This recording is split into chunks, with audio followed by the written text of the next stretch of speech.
wargi Bandung, kembali lagi di Bandung International Podcast. Di podcast kali ini akan ditemani oleh saya sendiri, Vena Velia, dan juga seperti biasa kita kedatangan tamu yang luar biasa.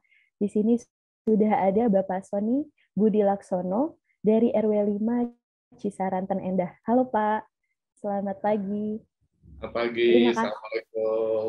Waalaikumsalam. Terima kasih Pak, mungkin di tengah kesibukan Bapak menyempatkan hadir di podcast kita hari ini. Apa kabar Pak? Gimana kabarnya? Sehat? Ya, alhamdulillah keluarga sehat, warga juga senang ada penyampaian ini dan mereka mendukung sekali, makin bersemangat lah istilahnya. Alhamdulillah. Ternyata Semangat terus ya Pak. ada yang memperhatikan lah kegiatan kita ini. Baik Pak. Sebelum itu boleh diperkenalkan dulu Pak, Bapak Sony memiliki peran apa di RW 05 ini? Silakan Pak.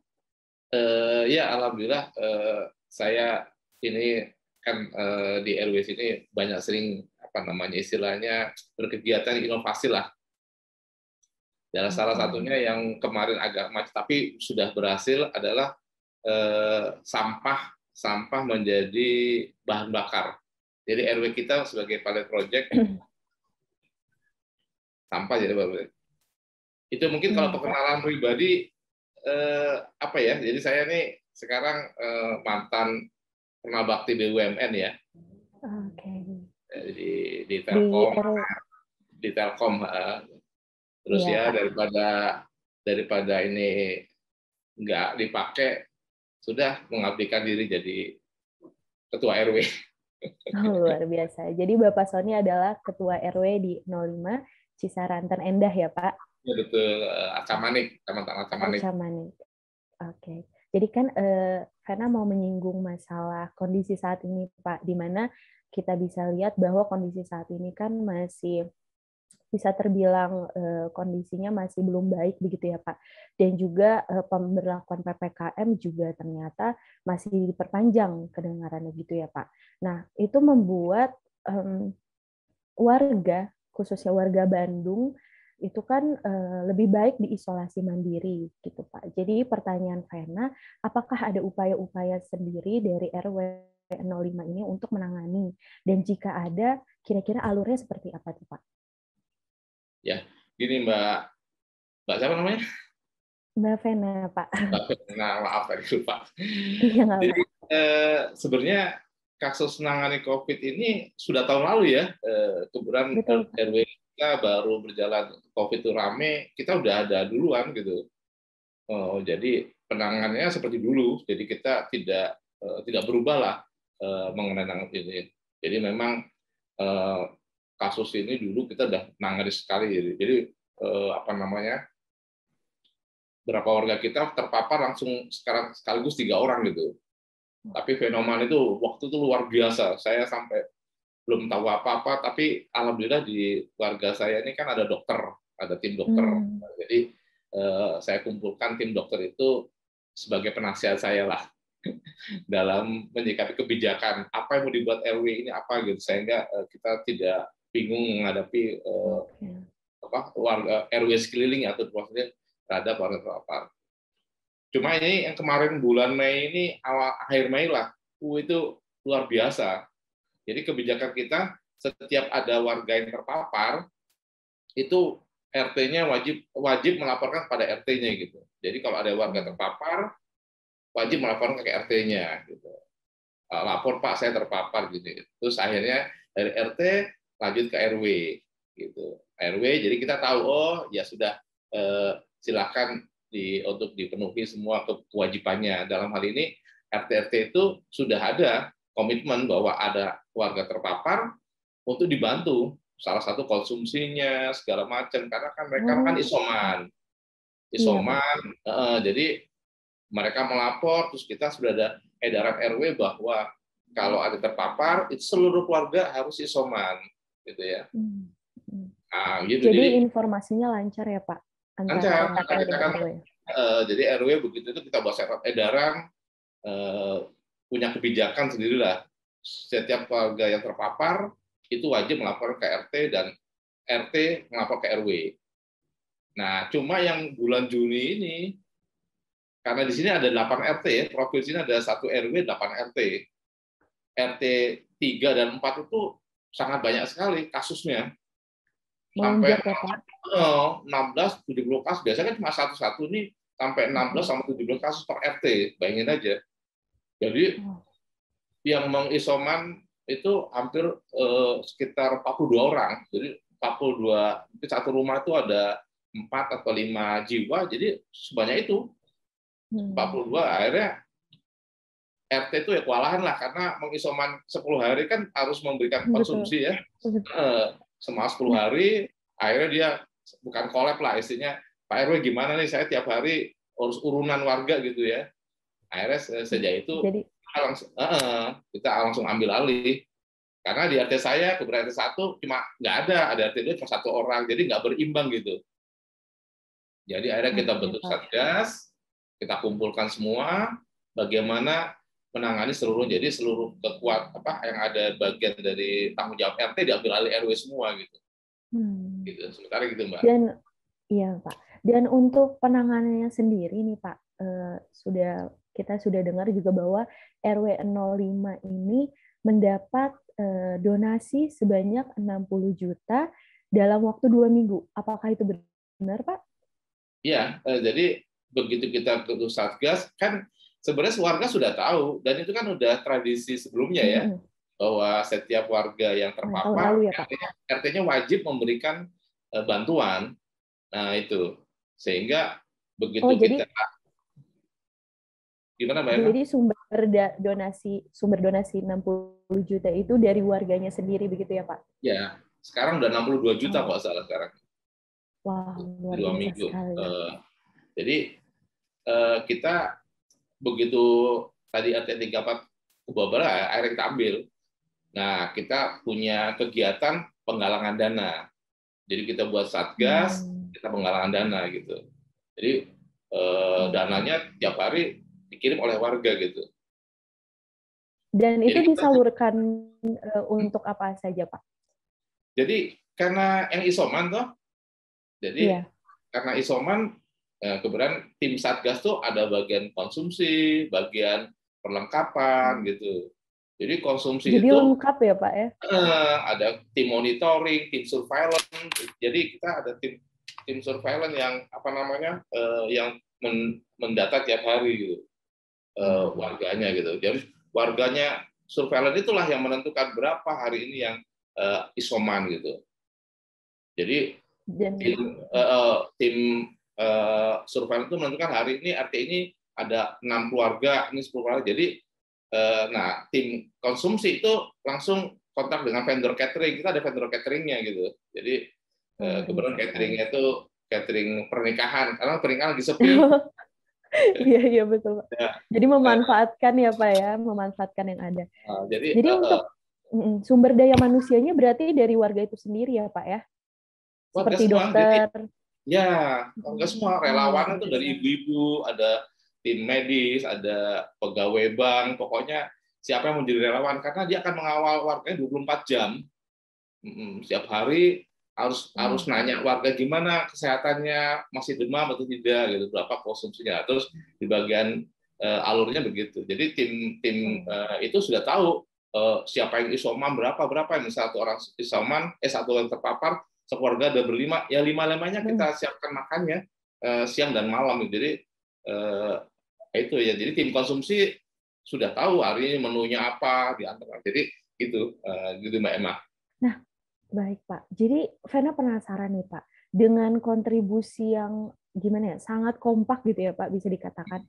Nah itu Vena penasaran kuncinya apa sih Pak? Bisa seperti itu kan tidak bisa dipungkiri bahwa warga itu kan wajar untuk takut ya Pak, karena kan berkontak langsung sama orang yang isolasi mandiri. Nah, kekompakan dari RW 05 itu kuncinya apa tuh Pak?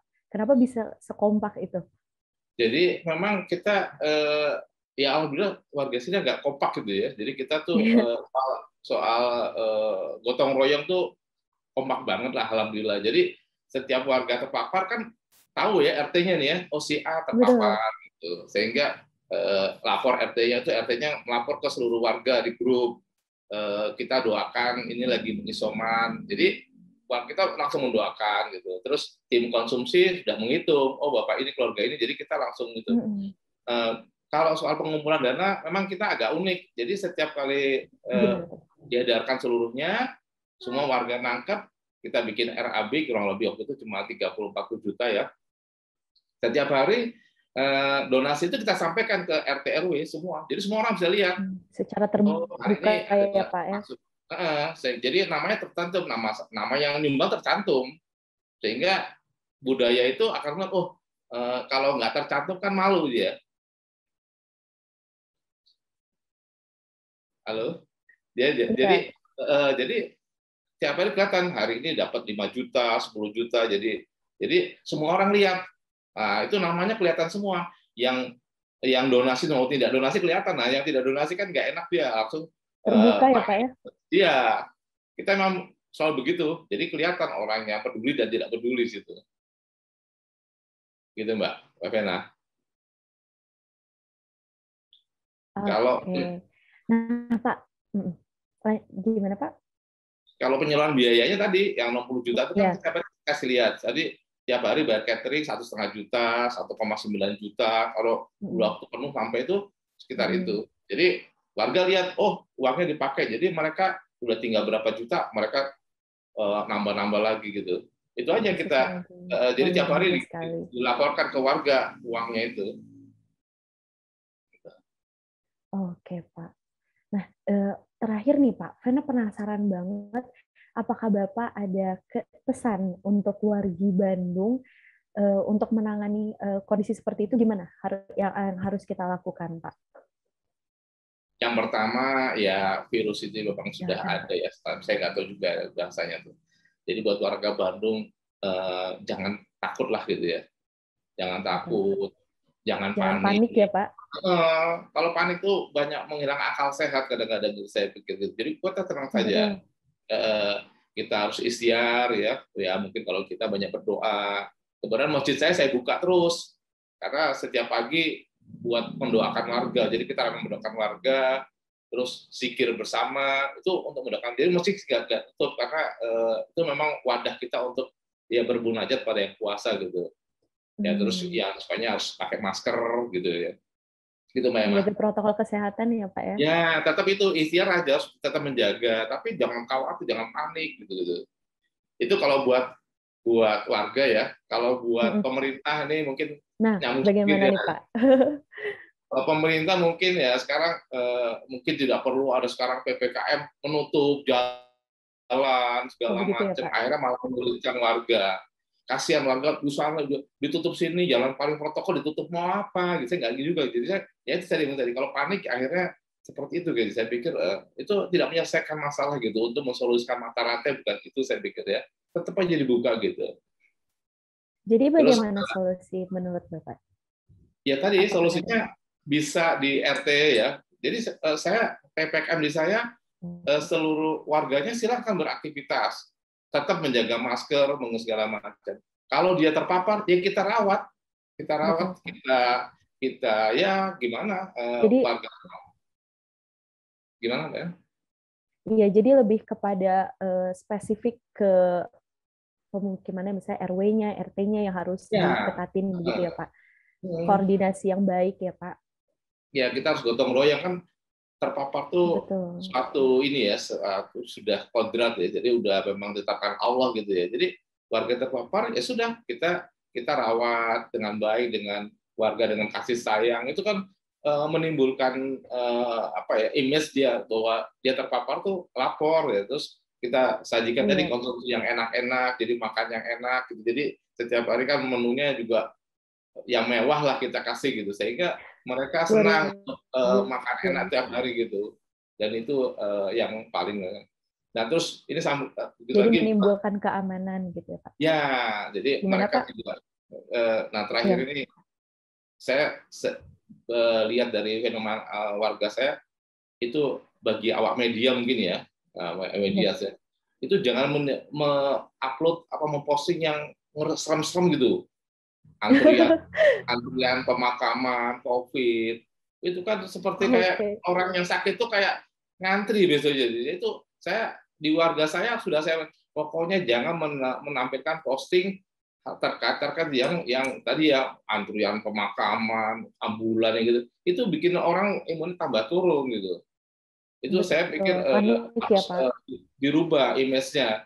Buatlah berita-berita yang menyenangkan gitu, kesembuhan, warga sembuh. Jadi tidak ada orang mikir warga yang sakit tuh bakal antri ke Cikadu dia yakin sembuh, yang sembuh. Jadi dia tidak punya kepikiran itu. Nah, itu yang saya pikir harus segera dirubah image sehingga Bandung itu tidak ada laporan kematian. Yang ada laporan kesembuhan itu akan menjadi beda. Kalau kita kematian, seakan-akan kita kayak antri kematian orang-orang itu. Gitu. Warga saya terpapar tuh sampai hari 145. Satu RW itu. Berefek rekan juga ya Pak ya? Betul. Alhamdulillah sampai sekarang udah tinggal 15 sampai 20 orang yang sembuh. Dia nggak pernah, dia nyamannya hanya itu. Jadi itulah yang saya pikir ternyata dengan dirawat kasih sayang di rumah, ini kan mereka sembuh sendiri gitu. Mereka tiap hari gimana Bu, masakannya gimana? Senang dia, kita komunikasi terus tiap hari. Surveillance itu Mbak. Komunikasi yang penting ya Pak. Ya terakhir mungkin buat pengurus RT RW ya di Bandung ya. Iya. Iya. Ini kan satu profesi, satu rekan-rekan istilahnya rekan-rekan sejawat gitu ya. Jadi saya sampaikan bahwa jadi pengurus RT RW itu tidak kebetulan ya, sudah ketetapan dari Allah gitu ya. Asal kita, dan ini bagi saya pekerjaan mulia lah, pekerjaan mulia. Toh meskipun dicaci maki tapi itu pekerjaan mulia bagi saya. Nggak digaji nggak seberapa tapi dimarahin, tapi kita ladenin saja. Kita sayangi warga saya, insya Allah warga saya akan menyayangi 10 kali lipat mungkin. Jadi kita harus kayak gitu.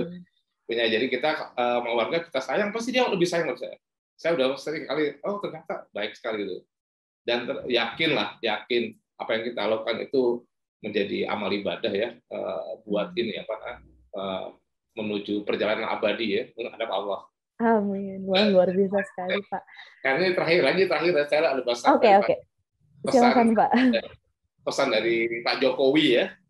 Saya baca tadi ya, hanya dengan langkah bersama ya kita bisa menghentikan pandemi ini katanya. Jadi dengan langkah bersama, dengan kekuatan bersama, itu insya Allah pandemi akan habis. Karena yang banyak pandemi adalah tadi kita sendiri-sendiri tidak tahu nangannya. Kalau dengan ini saya dengan RW ini dengan sekarang total kasusnya sampai 145 sekarang ini ya, itu alhamdulillah bisa selesaikan dalam warga cukup antusias gitu ya. Jadi warga yang sehat antusias membantu warga yang sakit juga senang gitu. Jadi hubungan komunikasi cepat sembuh juga ya Pak.